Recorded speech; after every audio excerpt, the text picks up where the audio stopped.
राजनीति अब मुद्दों पर नहीं घोड़ों पर हो रही है। जी हां, कांग्रेस के राहुल गांधी ने भोपाल से बयान ठोका कि अब पार्टी में रेस के घोड़े, बारात के घोड़े और लंगड़े घोड़े बैठे हैं।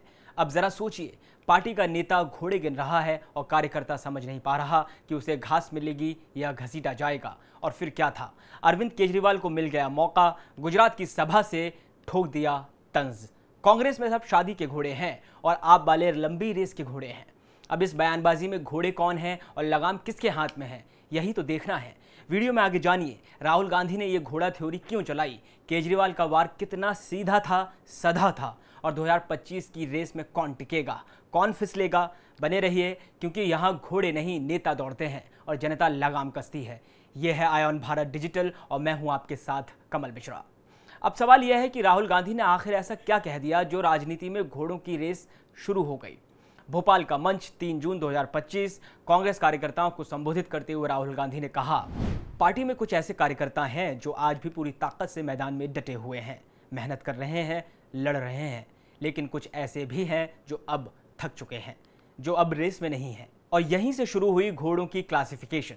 राहुल गांधी ने कहा, पहले मैं 2 तरह के घोड़ों की बात करता था, लेकिन अब लगता है कि नहीं, अब पार्टी में 3 तरह के घोड़े हैं। एक रेस का घोड़ा, एक बारात का घोड़ा और तीसरा लंगड़ा घोड़ा। और फिर दिया बड़ा संकेत, अब समय आ गया है कि लंगड़े घोड़े को अलग किया जाए और अगर ये लंगड़ा घोड़ा बाकी घोड़ों को तंग करेगा तो उसके खिलाफ कार्रवाई तय है।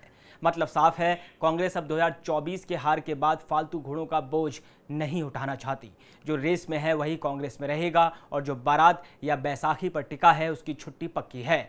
वीडियो में आगे जानिए केजरीवाल ने इस बयान पर क्या कहा और क्या राहुल की ये घोड़ा पॉलिसी कांग्रेस को बचा पाएगी या और फंसा देगी।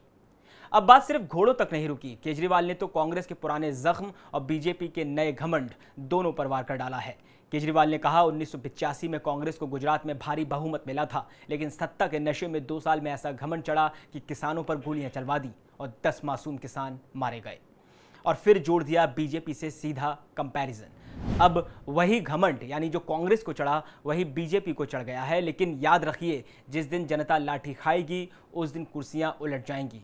केजरीवाल अपने इस बयान में यही नहीं रुके, उन्होंने आगे कहा कि हाल की एक दर्दनाक घटना अशोक चौधरी की मौत को उन्होंने सीधे बीजेपी की जवाबदेही से जोड़ दिया। केजरीवाल ने कहा कि अशोक चौधरी की शहादत के साथ ही बीजेपी की उल्टी गिनती शुरू हो चुकी है। केजरीवाल ने किसानों और पशुपालकों का मुद्दा उठाकर यह दिखा दिया कि अब आप सिर्फ दिल्ली या पंजाब तक सीमित नहीं रहना चाहती, अब वो ग्रामीण भारत की नाराजगी को राजनीतिक आग में बदलने की तैयारी में है। केजरीवाल कहते हैं कि अगर सरकार फिर लाठी उठाएगी तो सबसे पहले उसे हम पर चलानी होगी, यानी आम आदमी पार्टी के ऊपर चलानी होगी।